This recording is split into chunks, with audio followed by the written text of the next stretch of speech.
Hi everyone, Emily here from Emily's Excellent Epics, and today I have for you the Get to Know My Taste book tag.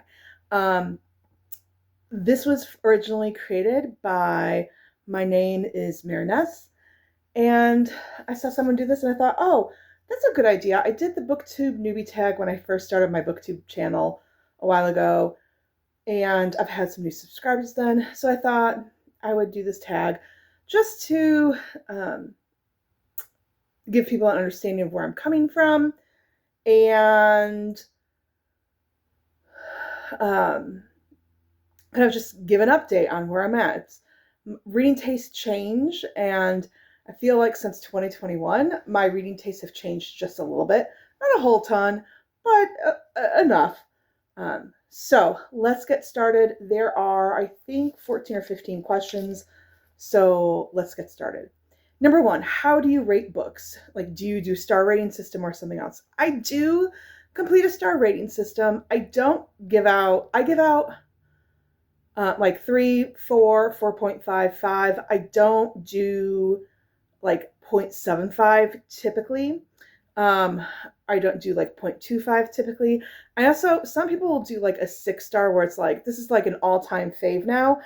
I don't typically do that either. I don't know why. I just don't. But yeah, so I do complete star ratings. Number two, how do you approach reviewing books? Like, are you analytical, emotional, casual?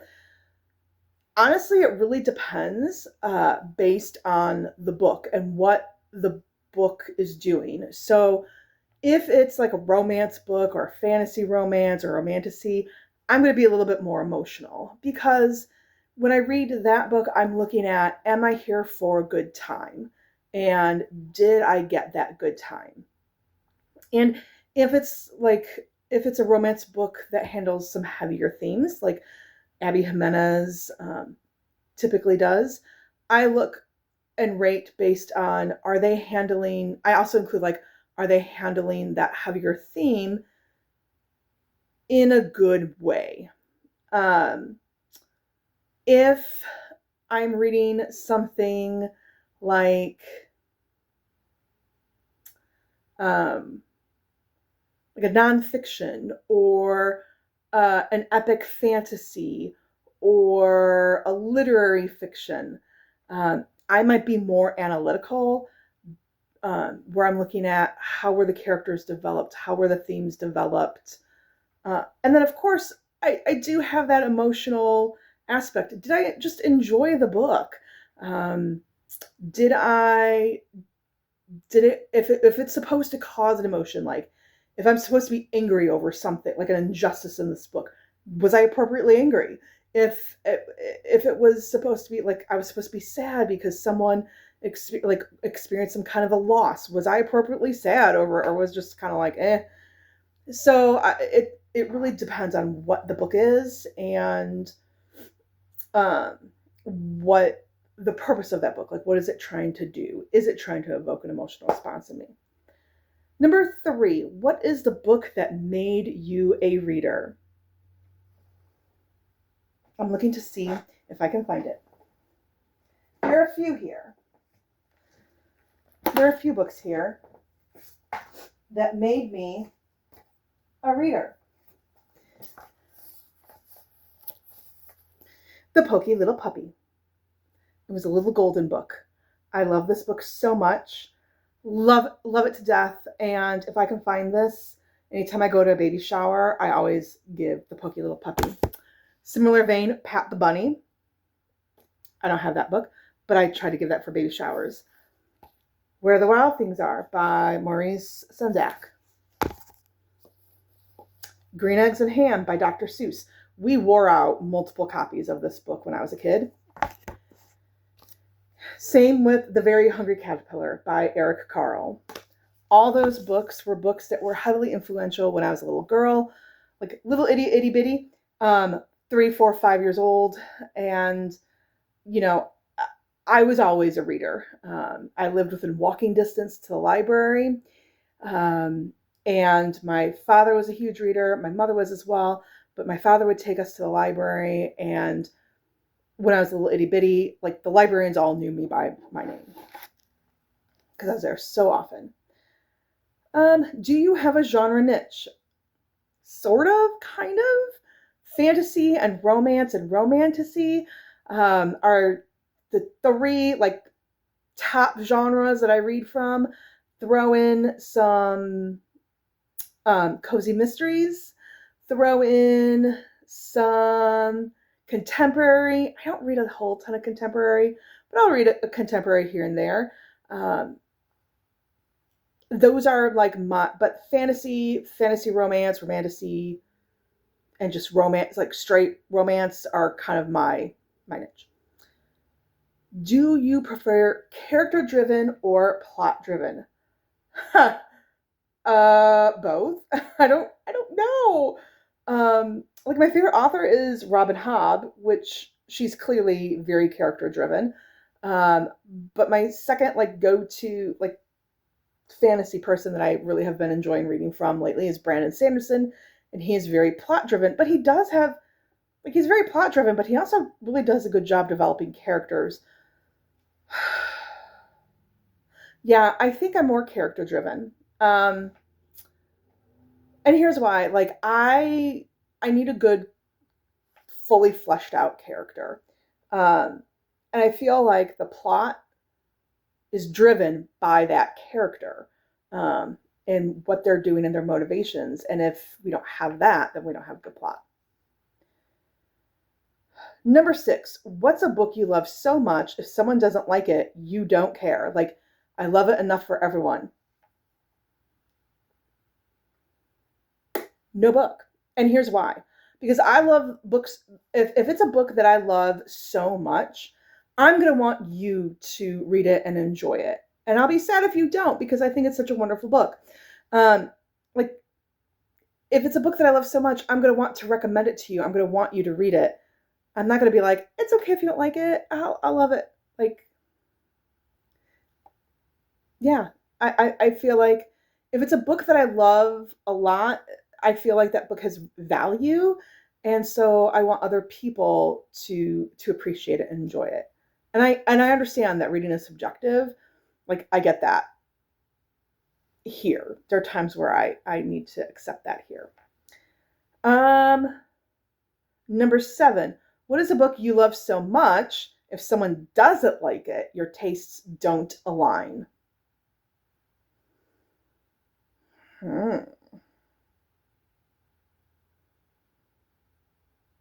That one is harder because I feel like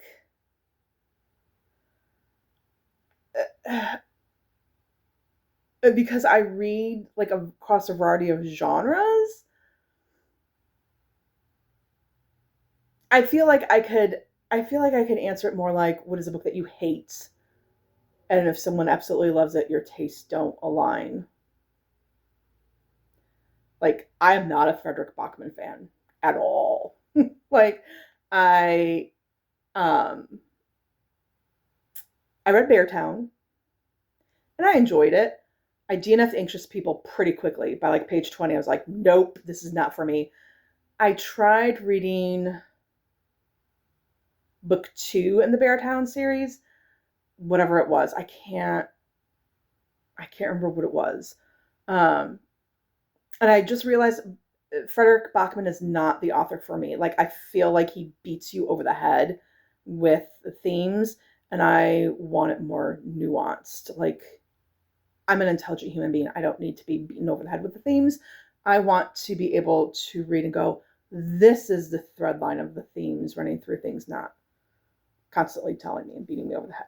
Um, Number 8, what is your trash pocket? Like, you know it's bad, but you love it anyways. So this is really funny because, so I wrote this down, like I wrote down these questions back in mid-December. In mid-December, I would have had a different answer than what I have now. So we're going to answer what I would have said last time, and then we'll do now. So if I were answering this back in mid-December when I had planned on filming this over like winter break, um, my trash pocket would have been Ice Planet Barbarians. I love Ice Planet Barbarians by Ruby Dixon. Like, I read it. I binged Ice Planet Barbarians and Ice Planet Home, which is the sequel companion series. Then she's got like an Ice Planet Clones, which is the second spin-off series from Ice Planet Barbarians, which I have not kept up with that. But I binged Ice Planet Barbarians and Ice Planet Home in a month, like 2 or 3 summers ago. It just hit the spot for me. It worked for me. Now my trash pocket is Mafia Romances by Cora Riley. I blame you, Tiffany, over at Beach Bum Bookworm. And I say that because within like a week and a half, I binged 8 of those books. And they're like 250 to 300 pages.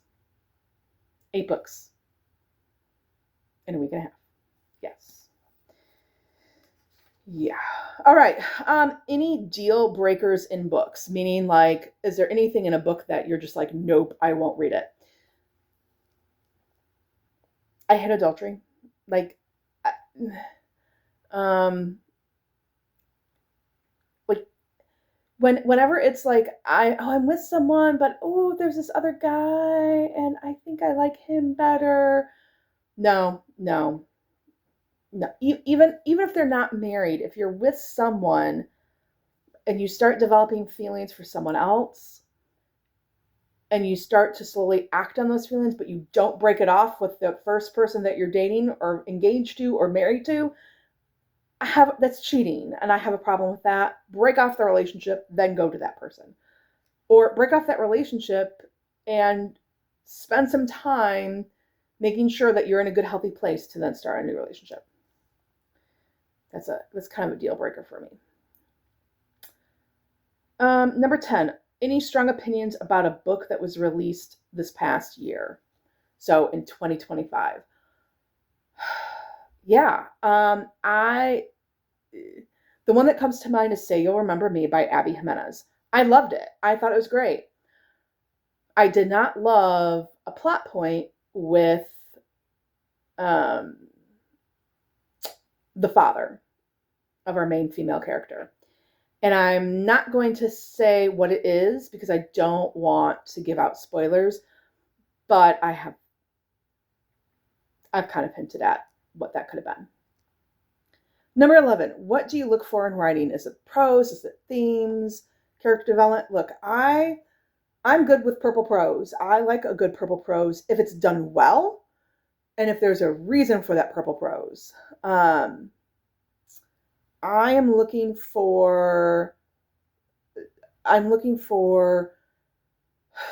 well-developed characters. I'm looking for a good plot that gives me tension. If there's supposed to be a twist, I want that twist to be twisty. I don't want it to be predictable. I'm looking at you, of Fading Inked in Blood.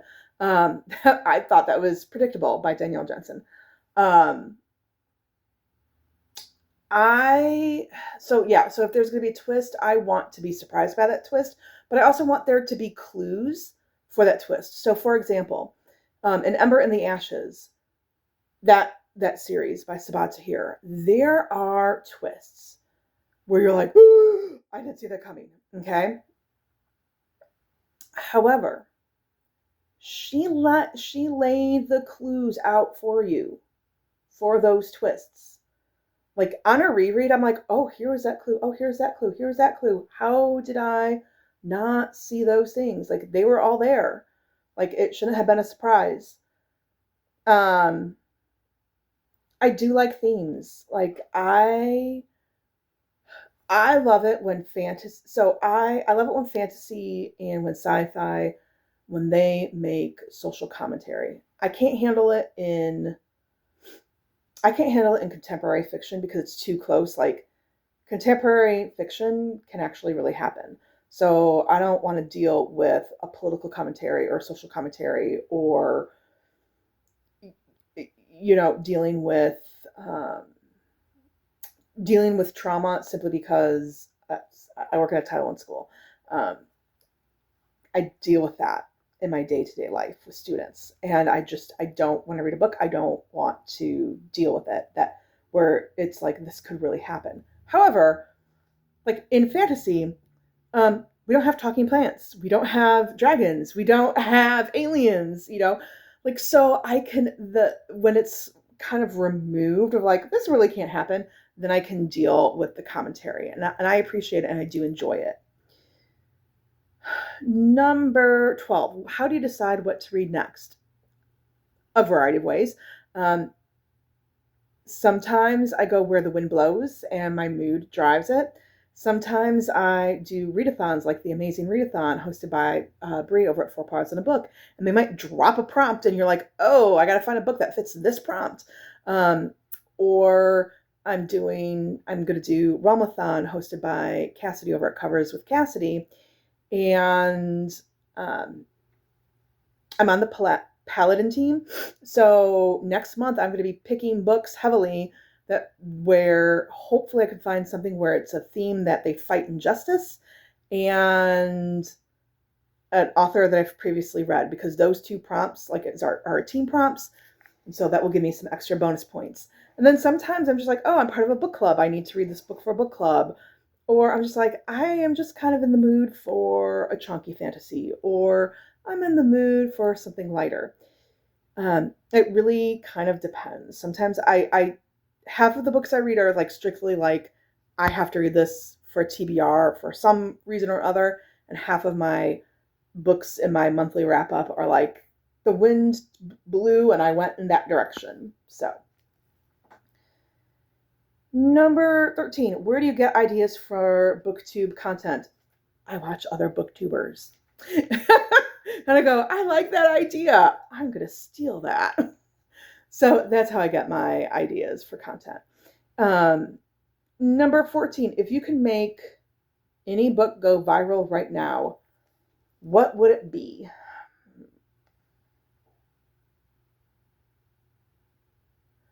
Good question. You know what? I know the answer. And this is an older book. Like, I think, yeah, it's an older book. It's at least 20 years old. It would be The Sculptress by Minette Walters. And it is a thriller. And I know of no one who has read this book outside of my dad when he was alive and me. I know no one else who has read this book. And I want people to read The Sculptress by Minette Walters. If you like the story of Lizzie Borden, this is a modern Lizzie Borden story. So this is set in the UK. And I think, if I remember correctly, I read this book 20 years ago. Olive, I believe, is her name, but I don't remember. She was convicted of killing her family, Lizzie Borden style, and she's in jail. And there's a reporter who is hired on to do a story to look into this murder to determine, like, did she really kill her family or not? And she works with a police detective to figure that out. And it was so good. It to me, it's like how a thriller should be done. And they made a PBS, like a mystery or a masterpiece theater, I don't remember which. They made it into a movie adaptation. And I started watching the movie, and it was at nighttime. I lived by myself. I started watching it. I was like, nope, can't watch this. Turn this off. Like, because I was just, it's not scary, like horror scary. It's very scary psychologically. And so I couldn't handle it. So I wish that would go viral. Okay. And then finally, booktubers with similar tastes. I read kind of all over the place. Like, I read fantasy romance. I read fantasy, like, epic. I read cozy mysteries. I read some historical. I'm kind of all over. So, like, I don't know, Krista over at Books and Jams, we kind of jive on some things. Like, she's been reading Brandon Sanderson. She's been reading Robin Hobb. She loves Keeper of the Lost Cities, and I really enjoy that. Tiffany over at Beach Bum Bookworm. She's the one who hooked me on the Mafia Romance series, and she hooked me on the Cheese Shop Murder Mystery series. Leslie over at Nerd Narrative. She's been reading some Sarah J. Maas recently. I finished Throne of Glass. I'm encouraging her to pick up Throne of Glass. She's been really liking ACOTAR and kind of binging that. I'm like, you need to start Throne of Glass because Throne of Glass is even better. Who else? Peruse Project. So Reagan over at Peruse Project. Oh, she really is, strictly fantasy, but she's the one who hooked me onto Robin Hobb, and then I kind of blazed ahead of her. I finished that series before she did. But yeah, she was like my entry into adult fantasy. Well, I mean, I read Game of Thrones, the first 3 books before that, but yeah, I'm kind of all.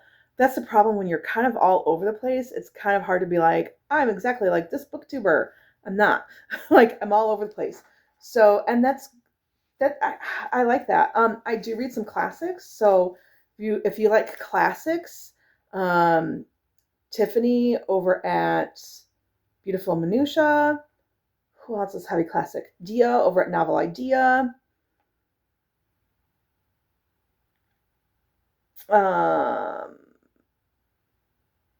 Yeah, I think that's it. Phew. So we have come to the end of Get to Know My Taste. I'm kind of all over the place when it comes to what I read, so I apologize. But yeah, let me know what question do I want you to answer in the comments down below. Let's see. I know, because I'm always looking for a good recommendation. If you could make any book go viral right now, what would that book be? Always looking for something good. So if you could make any book go viral right now, what book would that be that you think is just so good that everyone just needs to read it? Let me know your thoughts in the comments down below. If you're not sure what to comment, since this is Get to Know My Book Tastes, do ice cream. Ice cream is one of my favorite foods, so do like an ice cream because you can taste ice cream. And happy reading. Please like, subscribe, hit the notification button. Bye.